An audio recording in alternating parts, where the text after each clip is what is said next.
سختی و سنجش. قرن 20 قرن بناهای عظیم و سازه‌های سنگین بود.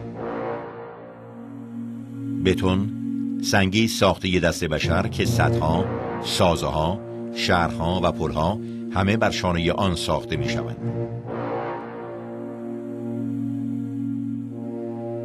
بتون به عنوان پرمصرف‌ترین مصالح در قرن ما نقش حیاتی در استقرار تمدن امروز دارد. با مصرف سالیانه 32 میلیون تن فقط در کشور ما.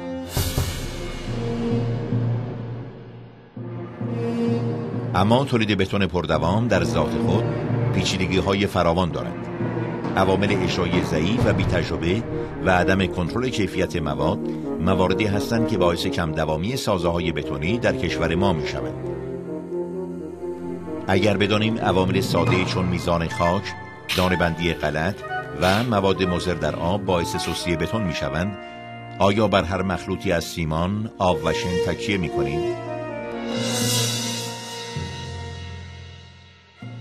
تجربه سالها نصب باسکول به ما آموخت که ضعیف‌ترین نقطه باسکول فونداسیون آن است.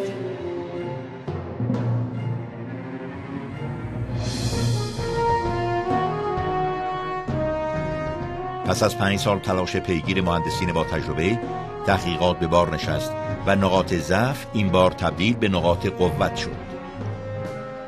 تولید فونداسیون بتونی پیش ساخته، کم حجم و قابل حمل راهی شد که ما بتوانیم به شرایطی کاملا کنترل شده برای تولید فونداسیون دست پیدا کنیم که توزیع دقیق مدیون فونداسیون مطمئن برای یک باسکول است.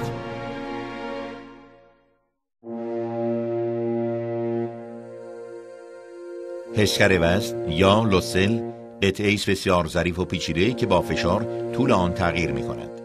تغییری بسیار کمتر از یک خارم.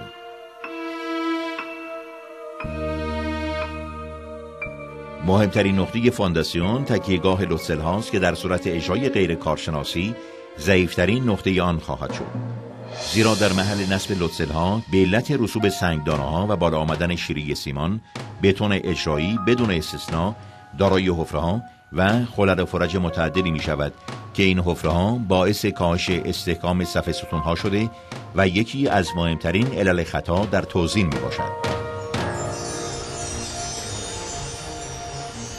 تمامی شن و ماسه‌های خریداری شده در مقاطع مختلف زمانی مورد آزمایش قرار گرفته و میزان جذب آب، مقاومت ساییدگی، سنجش وزن مخصوص و آزمایش دانه‌بندی شن و ماسه مشخص می شود. دانه‌بندی بتون باید به صورت پیوسته باشد. در اینجا دانه‌های کوچکتر حفره‌های بین دانه‌های بزرگتر را پر می‌کنند.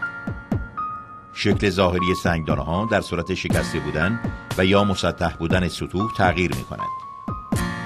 چسبندگی بین خمیر سیمان و دانه‌ها با تغییر شکل سنگدانه‌ها از اشکال صاف و گردگوشه به زبر و تیزگوشه افزایش می‌یابد.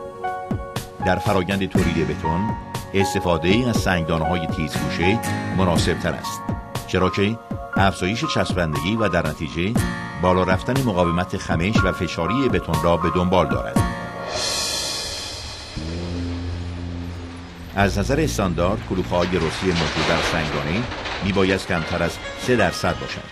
با کمتر بودن این میزان بتون از کیفیت بهتری برخوردار خواهد بود. علاوه بر خرید شن و ماسه از کارخانجات استاندارد، جهت ارتقای کیفیت بتون مجدداً شن و ماسه ها توسط دستگاه ماسه‌شور شستشو می‌گردند.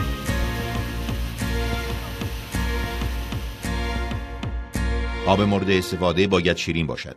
پس دستگاه‌های آب شیرین کن و سختگیر تمام موادی را که برای بتون مضر است می‌زداید. آب باید از لحاظ میزان یون کلورید، یون سولفات و هر گونه مواد محلول در آب آزمایش شود.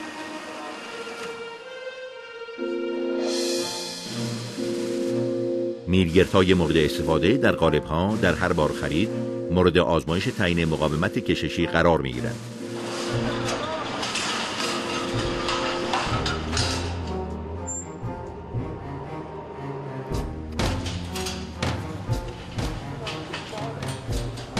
آرماتورها و پروفیل‌ها پس از برش و عملیات خمکاری درون قالب‌ها جای می‌گیرند.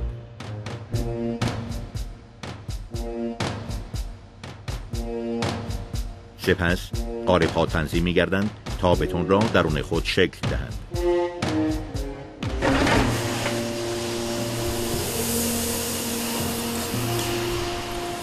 هر قطر آب مخلوط در بتون کاهش یابد، استقامت بتون تقریباً به همان نسبت افزایش می‌یابد. به علاوه انواع افزودنی‌ها همچون فوق روان کننده ها مصرف آب را کاهش و روانی و کارایی بتون را افزایش می‌دهند. استفاده از بهترین تکنولوژی ترکیب بتون به ما این امکان را داده است تا بتوانیم طرح اختلاط بتون را که مورد تایید آزمایشگاه‌های استاندارد میباشد دقیقاً و مکرراً تولید نماییم. در اینجا حداکثر زمان بین تولید تا مصرف کمتر از 3 دقیقه است که زمان ایدئال برای مصرف بتون است.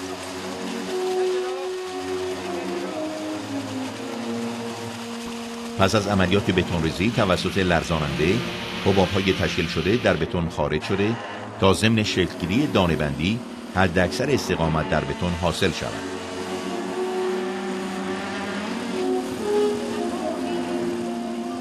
شرایط محیطی لازم برای ساخت بتون باید از دمای بین حداقل 5 و حداکثر 37 درجه سانتیگراد برخوردار باشد. شرایط بهینه دمایی بین 20 الی 25 درجه است. ضمن اینکه این محیط باید دور از تابش مستقیم خورشید و وزش مستقیم باد باشد. در فرایند تولید ما تمامی این شرایط را برای تولید بهینه بتون فراهم کرده ایم. در هر نوبت بتون ریزی از بتون نمونه برداری شده و تحت آزمایشات تعیین مقاومت کششی و فشاری چکش اشمیت قرار می گیرد. در صورت برخورداری از کیفیت استاندارد بتون، قطعات حاصله مورد استفاده قرار می گیرند.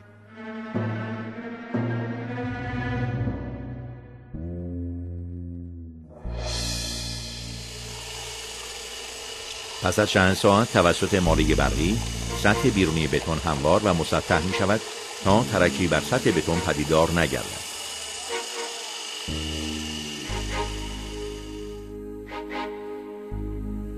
سپس برای جلوگیری از خروج رطوبت، سطح خارجی بالای چند سانتیمتری از آب پوشانده می شود. این عمل به مدت 3 روز ادامه دارد. قطعات بتونی سخت شده آماده خروج از قالب هستند.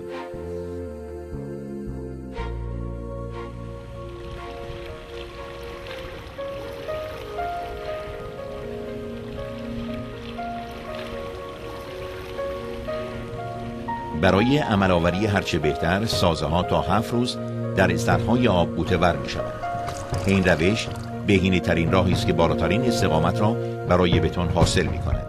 در غیر این صورت عوامل محیطی همانند نور خورشید و وزش باد بر قطعات تأثیرات سو می گذارد.